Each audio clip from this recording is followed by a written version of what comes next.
Before you ever worried about your stomach, your thighs, your wrinkles, your weight, you were a child who didn't think about any of it. You were free. And then you learned through comments and reactions from others, family rules and cultural expectations, how you should look in order to be loved, accepted, and safe. In this episode, we're going to go back to where it all started, because until you understand the beliefs that were created in childhood, you'll keep thinking your body is the problem, when really it's the conditioning that you received, the false beliefs about yourself and your appearance that is the actual problem. I'm Kristina Bruce, a body, peace, and self-trust coach, and I help women unlearn the beliefs that make them feel insecure in their bodies so they can finally feel free and at home in themselves again.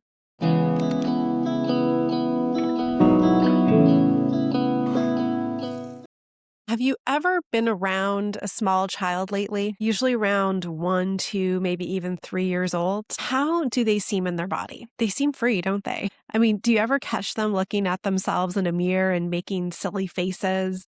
Or they're dancing around? They don't care if they're running around naked. They're totally free. They don't judge their appearance because they haven't learned any idea that they should, that there's something quote unquote wrong with how they are. They don't compare. They're not criticizing themselves. They're not monitoring themselves. They are just here in the world as themselves, free, playing, exploring, expressing themselves, existing. And that's actually how we are all born into this world. That's our original state. But then we start to absorb these ideas and beliefs and conditioning around us from our culture. We innocently start to make meaning about ourselves and about our bodies based on experiences that we've had. And this starts usually in the family, in the greater culture. We start to absorb, how are people treating their own bodies? How are they talking about other people's bodies? What comments maybe were made directly to you, or just comments made about other people? From the ages up until about 7 years old, our brains are in a theta brainwave state. It's actually a hypnotic state. It's designed so that we can really quickly learn the lay of the land around us and absorb a whole bunch of information of how to be a human in this world. It's really adaptable. It was based on our survival. It's a good thing. But we also absorb a lot of the stuff that maybe wasn't true, maybe false beliefs or ideas or ways of being that aren't actually really beneficial to us. So I always say that when we're looking at these beliefs that we've inherited, especially if it's from our family or people we love, it's not their fault. It's not that they were being intentionally malicious. Even though I know sometimes it could feel that way based on maybe comments or the ways that they were being, but they inherited this too. They absorbed these beliefs about bodies and themselves, or else it wouldn't be possible for them to talk about it and put it on somebody else. So this isn't about blaming anybody, but it's really just starting to look at, where did we start to get these ideas of what a good body looks like or a bad body looks like? You know, where did we start to get these ideas, particularly as women, that our appearance is what matters most? Now, this actually can go both ways, because we have a culture that has for so long has highly valued women first and foremost for their appearance. In an attempt to counter that, you could also have maybe grown up in a family who rejected appearance, full stop. They might have downplayed it or looked at anybody who paid attention to their appearance as somebody who was less than. What we're doing here is looking at these extremes, and we're looking at ways that these beliefs have in any way made us feel like how we naturally want to be is wrong or bad. Because although this is the Unlearning Beautiful podcast, this could probably be misconstrued that I'm saying don't care about appearance at all. And that's actually not what I'm saying. What we're looking at here on a deeper level is, where is our fundamental worth and value attached to our appearance, or where did we learn things that limit us or hold us back from expressing the most fullest, authentic version of ourselves. And when we're growing up, we are wired for survival. And particularly as children, that is going to show up as seeking approval because we want and we need the approval of our caregivers. We cannot fend for ourselves when we're a child. So we learn pretty quickly of how do I need to be and what do I need to do in order to get the approval of those around me so I can feel safe. This can show up if you grew up in a family that was heavily dominated by appearance. And again, that can be on either side of it. Do I need to look a certain way or be a certain way in order to get their approval? If I express myself in this way, if I really say it's the opposite end where you're in a family who looks down on anybody who cares about their appearance. If you're someone who just naturally loved to dress up or put on makeup or do their hair, and that comes out in those who like the visual creative expression, that could have been downplayed. Or it could have been the opposite where you had to always look dressed up. You had to always look presentable. You couldn't gain weight. You had to have been thin. Well, you're going to really feel that. So if you don't fit whatever you're being told is the acceptable way to be, the way that our child brain is it makes it about ourselves. It has no concept of saying, hey, maybe mom or dad has some weird ideas about appearance or this is their stuff. The child brain does not know how to do that. The survival brain only knows to make everything about yourself. That's why these beliefs can get formed so deeply and feel so personal when we're young, and why we really feel it in our nervous system if we try to stray from that. So that's why if we were to gain weight in a culture that completely demonizes weight gain, which that is the culture we're living in, it actually activates on a deeper level our survival instinct that says, this is not safe for me to gain weight. And so it will actually feel like the best thing I need to do is focus on weight loss because that's what's going to keep me safe. But the problem comes with that is, well, two ways really. When the pain of trying to keep your body small or present yourself in a way that isn't authentic to you becomes heavier than the act of doing it, that's when you're going to start to want to look at it. So this personally showed up for me where I spent years trying to keep my body small, but it was really hard for me to do it because naturally my body is not thin. So it was constantly like trying to hold a beach ball underwater. And as soon as I would let go just a little bit, the weight would pop back up. The effort that it would take, the constant amount of mental attention and focus consumed my life. And I shared my story in episode 1, so you can go back and listen to the whole thing if you haven't heard it yet. For me, it felt like survival to keep my body small. It really felt like the only way that I could be loved, accepted, and worthy is if I was in a small body and I was beautiful.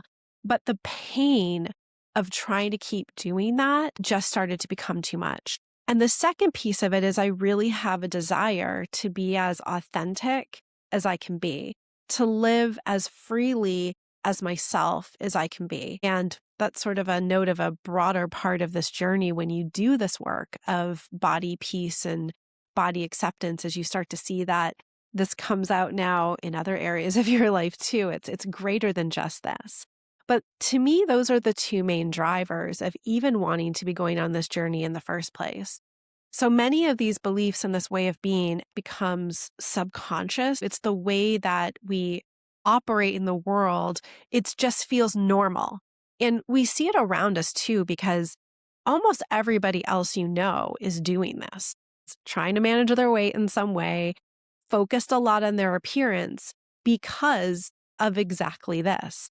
It's they learn too that they are not good enough unless they fit the ideals and the beliefs that they learned, in which we all learn because we're all living in this sort of collective soup around this. So we need to first be able to bring awareness to these beliefs that this is actually going on.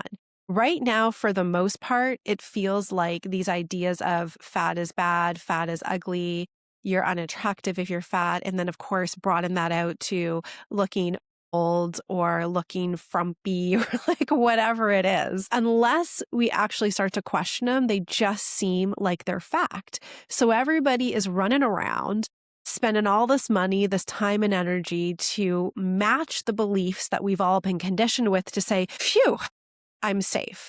I look good. Okay, now I feel like I'm acceptable, without actually realizing it's buying into these beliefs in the first place that's causing the suffering. The most peace that we get is when we just feel totally okay to be ourselves, no matter what's happening in our life. Because it's always going to change, right? The bar is going to change. The expectations are going to change. So as I said before, these beliefs about our appearance, they don't feel optional. They can feel necessary. And if that's where you are right now, you're feeling stuck in that survival loop with your body, I know how heavy this can feel to untangle alone. This is exactly the work that I do with my one-to-one clients.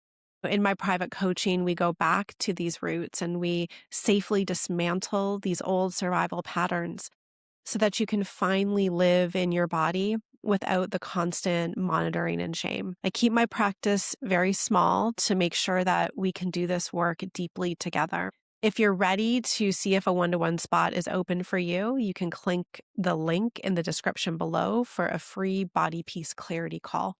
Okay, now that we know where these beliefs come from, let's look at how they actually show up for you in adulthood today. I'm sure you're already aware of it a bit, but it's the constant self-monitoring. It's where are you not allowing yourself now to look the way that you want to look, in the sense of wearing maybe what you want to wear or doing what you want to do. It's just this general sense also of not feeling good enough. Like there's something wrong or not okay with the way that you look now. It also shows up as a fear of judgment. What are other people going to think of me? That's a survival instinct too. We don't want to be separate from the crowd, because back in the day, if we were kicked out of the tribe, that would meant a much higher risk of death. Having that external approval from others, it's limiting, because if we are so fearful of what other people think, that will suppress then what it is that we actually want to do, who we really want to be, what is really true for us. It can also show up as people pleasing through appearance. So it's now dressing to appease your mother or your father or whoever it may be. It's I need to dress up to look good enough for someone else. That's fine if you want to do that. But if it comes from this place of, oh no, I need them to think that I'm good enough or beautiful enough, then that again creates its own level of suffering.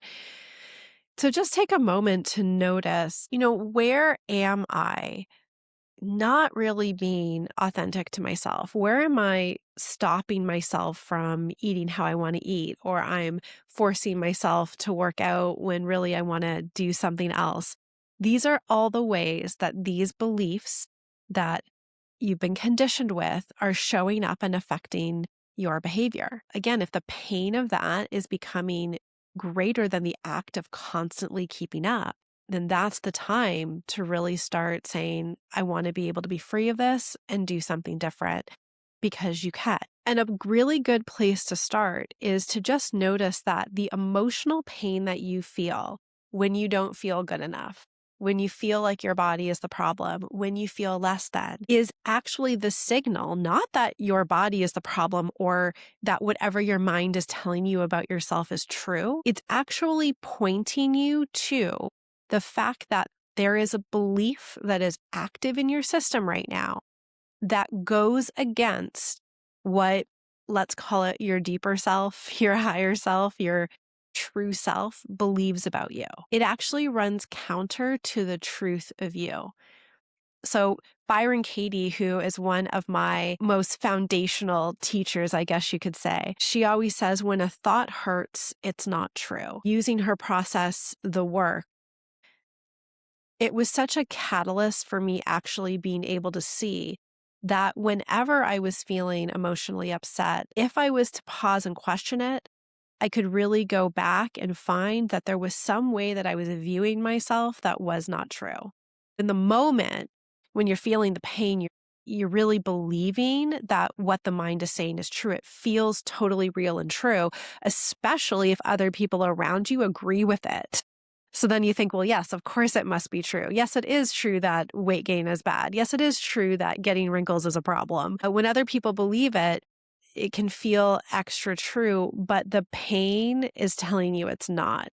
So the suffering is actually pointing us and saying, hey, the way that you're seeing this right now is not true. So you can go ahead and you can spend all the time to try to quote unquote fix your body, make yourself better, but that keeps you on that hamster wheel.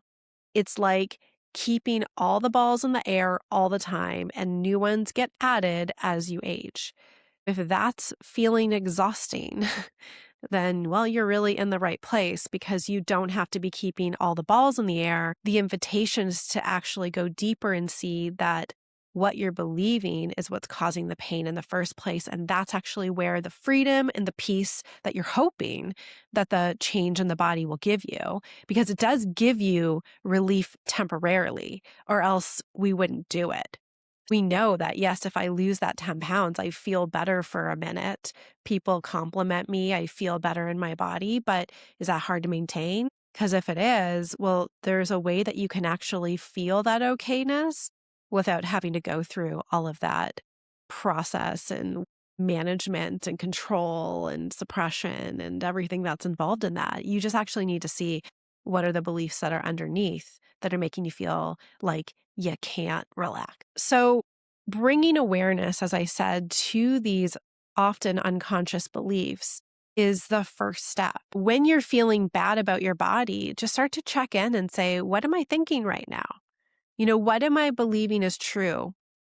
Or what am I afraid is going to happen if I don't look good, I don't look a certain way? And these are going to start to pull out these beliefs that you've picked up when you were young. And you might want to reflect on, where did I learn this? Did I hear somebody else say this? Did this come from an incident when I was on the playground?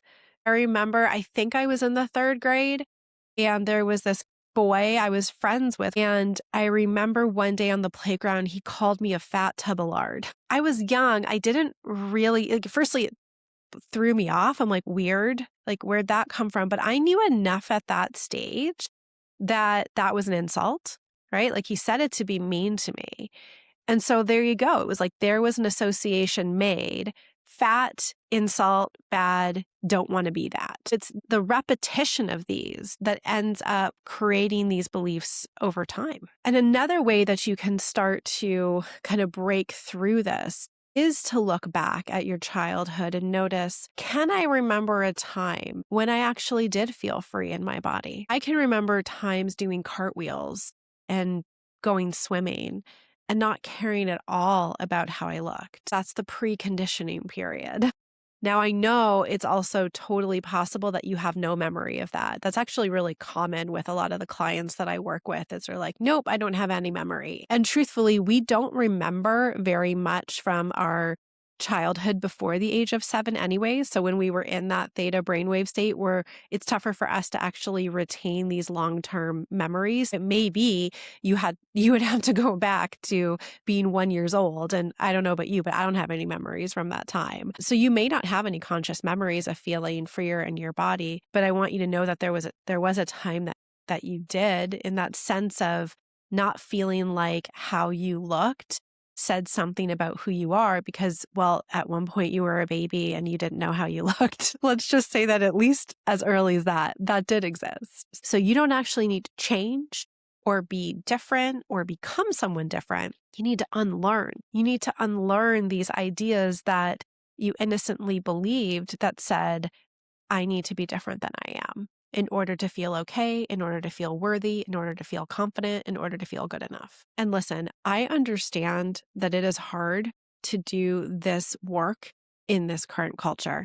I often tell my clients that they have a lot of courage for doing this work, because I liken body peace work, letting your body just be in a world that's constantly telling you to change it, is like trying not to drink while living in a bar. It's everywhere. I mean, I can't tell you how many new ads I see every day for GLP-1. They're just everywhere. Because, of course, there's big business and profit to keep us dissatisfied with our bodies. And when it hooks into our survival system, it's like ding, ding, ding, we got a winner. We got them hooked. We got them feeling like they have to do this. This is the answer to their safety. But if you've listened to this episode all the way here, I know now that you're onto that and you're ready for something different.